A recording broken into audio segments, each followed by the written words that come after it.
우리 다 같이 회개 기도하심으로 예배를 시작하겠습니다.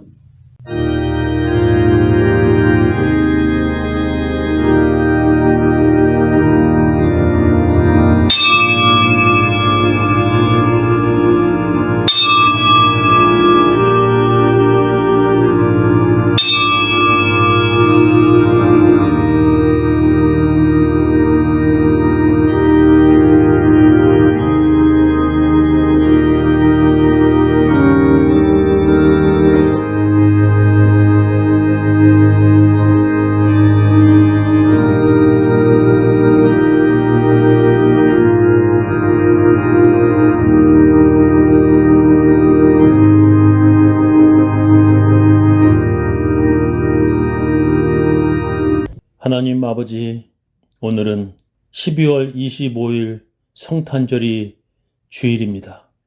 하나님, 참으로 귀한 날입니다. 예수님 오심을 기념하는, 또 다시 오실 예수님을 준비하는 사람들이 예수님 맞는 그러한 성탄절입니다.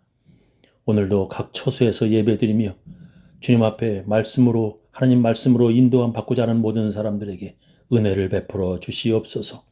각 가정에 하나님께서 복을 주시옵소서. 예수님 이름으로 기도합니다.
우리 다 같이 주님께서 가르쳐 주신 기도문 함께 하겠습니다. 하늘에 계신 우리 아버지여, 이름이 거룩히 여김을 받으시오며 나라의 임하옵시며 뜻이 하늘에서 이룬 것 같이 땅에서도 이루어지이다.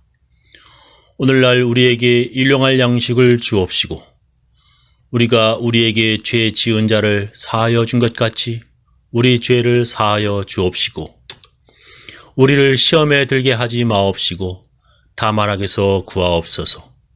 대개 나라와 권세와 영광이 아버지께 영원히 쌓옵나이다. 아멘. 우리 사도신경으로 우리의 신앙을 함께 고백하겠습니다. 전능하사 천지를 만드신 하나님 아버지를 내가 믿사오며 그 외아들 우리 주 예수 그리스도를 믿사오니 이는 성령으로 잉태하사 동정녀 마리에게 나시고 본디오 빌라도에게 고난을 받으사 십자가에 못 박혀 죽으시고 장사한 지 사흘 만에 죽은 자 가운데서 다시 살아나시며 하늘에 오르사 전능하신 하나님 우편에 앉아 계시다가 저리로서 산 자와 죽은 자를 심판하러 오시리라.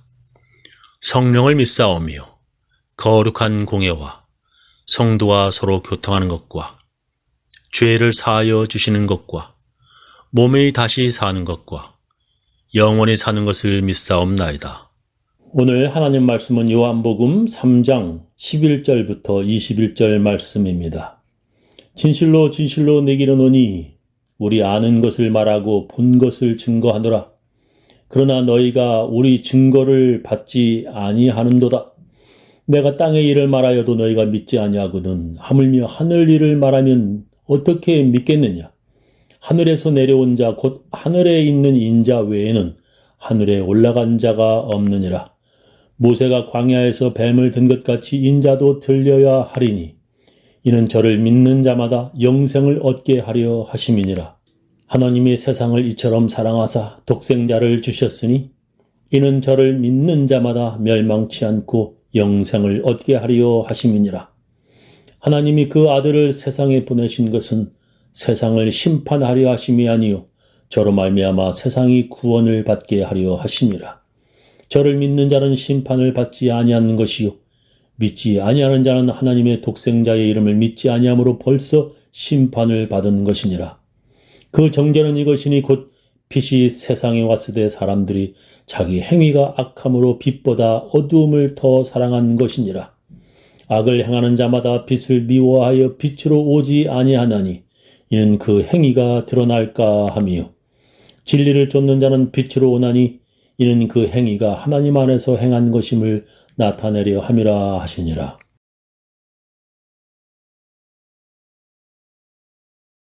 예수 믿음으로 우리에게 무엇이 좋은 것입니까?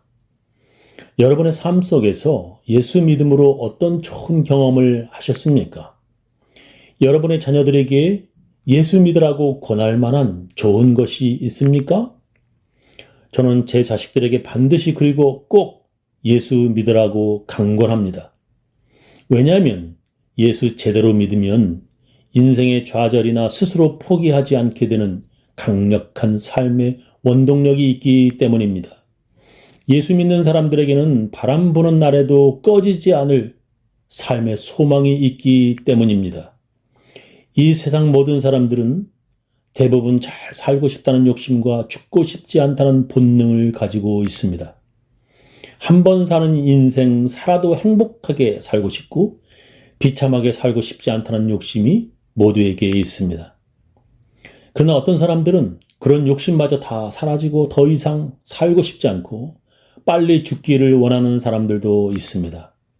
그래서 사는 것보다 죽기를 더욱더 원하는 사람들이 되어버는 것입니다. 그런 사람들은 세상에서 더 이상 아무런 희망도 없고 아무런 기쁨도 없는 사람들입니다. 사람들에게 실망하여 사람들이 살고 있는 이 세상에서 더 이상 살아갈 흥미와 재미를 느끼지 못하는 사람들입니다. 주위의 사람들에게 너무 많은 실망을 하여 그들과 같이 더불어 살고 싶지 않는 사람들입니다. 가족들조차 자기를 용서하지 않으려 하고 가족들조차도 자기가 죽기를 바라는 그런 슬픈 사람들입니다. 그런 사람들보다도 더 살고 싶지 않는 사람은 자기 스스로에게 실망하는 사람들입니다. 내가 제 자신을 보기에도 너무 용서가 안 되는, 잘못을 하여 나 같은 이런 인간은 죽어야 한다는 자책을 하게 됩니다. 사람들도 내 죄를 용서하는 사람 없고 내 자신 스스로도 용서가 안 되는 죄를 저지른 사람입니다. 그런 비참한 사람에 관한 이야기를 예수님께서 제자들에게 들려주셨습니다. 어느 마을의 둘째 아들이 자기 아버지에게 유산을 미리 달라고 졸라대었다. 그런 아버지가 죽으면 자기에게 줄 유산을 미리 달라는 악한 아들이었다. 그리고 그 아들은 아버지에게 받은 유산을 가지고 외국에 나가서 방탕하게 다 낭비하고 다 써버렸다. 그리고 그는 가난하게 되어 외국의 돼지 농장에서 일하고 있었다. 유대인들이 돼지를 끔찍히 싫어하고 부정하게 여기는데 그런 곳에서 그가 지금 일하는 것을 보면 그의 생활이 얼마나 비참한지 대략 짐작할 수 있다. 흉년이 들어서 그는 너무 배가 고파 돼지의 밥을 먹고 싶을 정도로 가난하였다. 그는 아버지 집에는 양식이 풍족한데도 외국에서 자신은 이렇게 비참하게 살아가는구나 하고 깊은 후회를 하였다.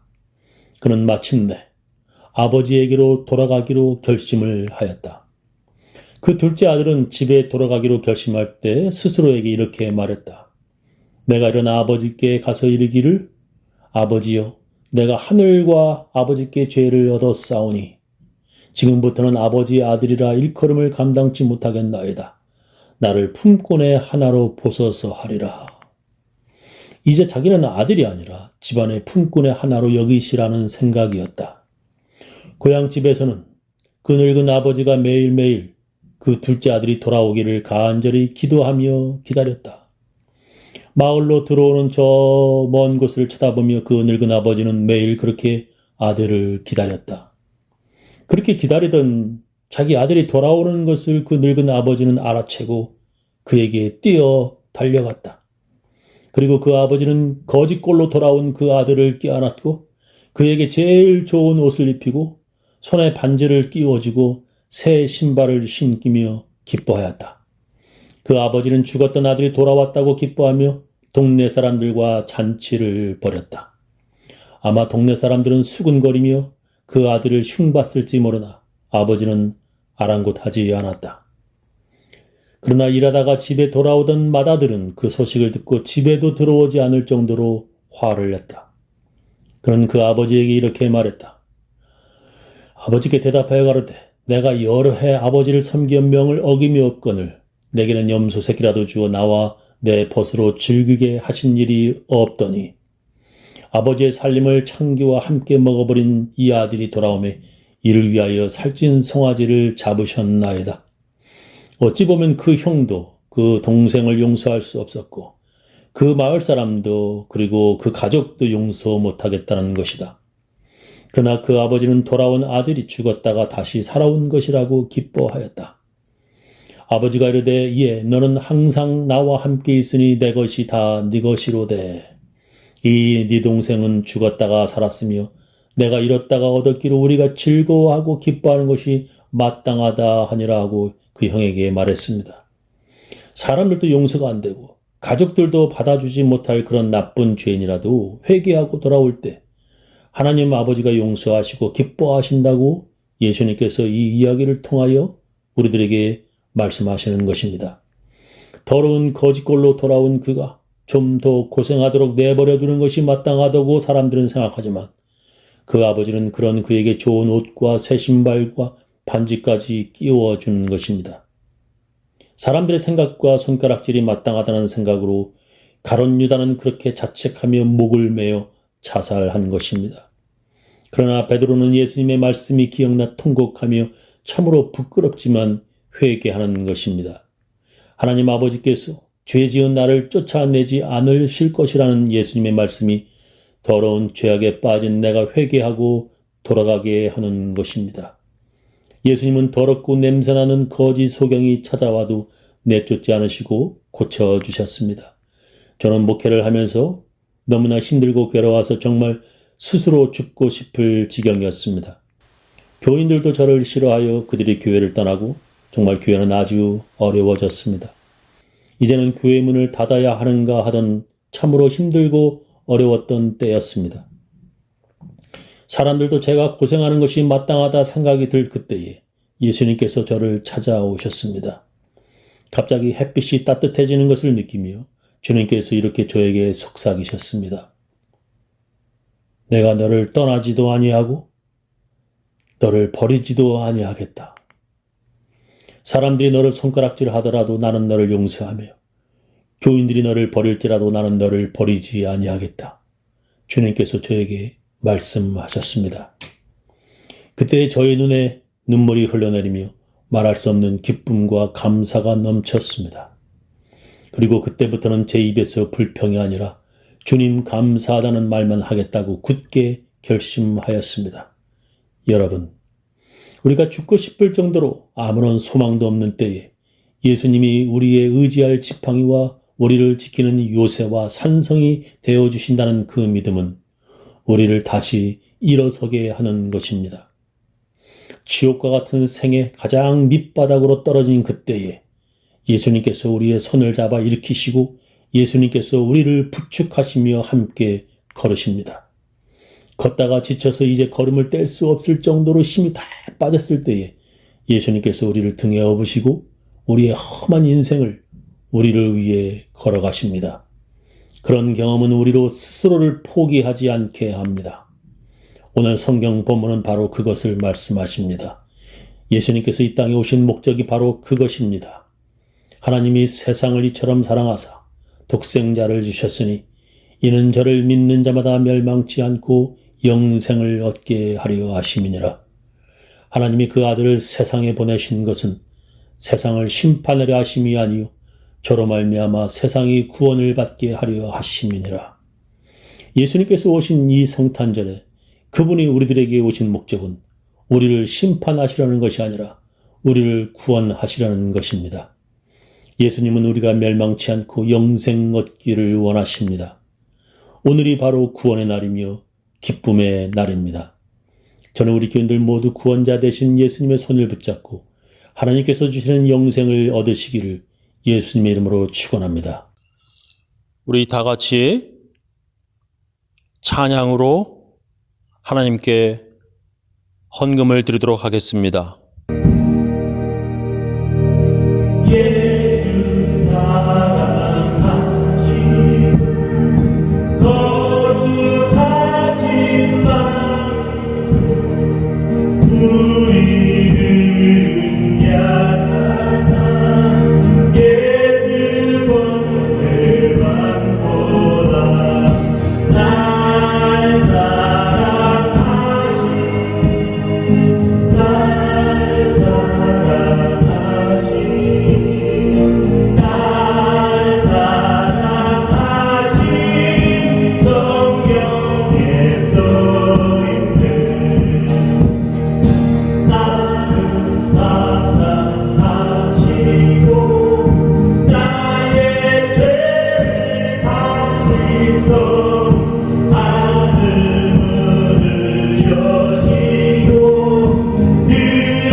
예수님의 오심을 환영하고 예수님의 오심을 감사합니다.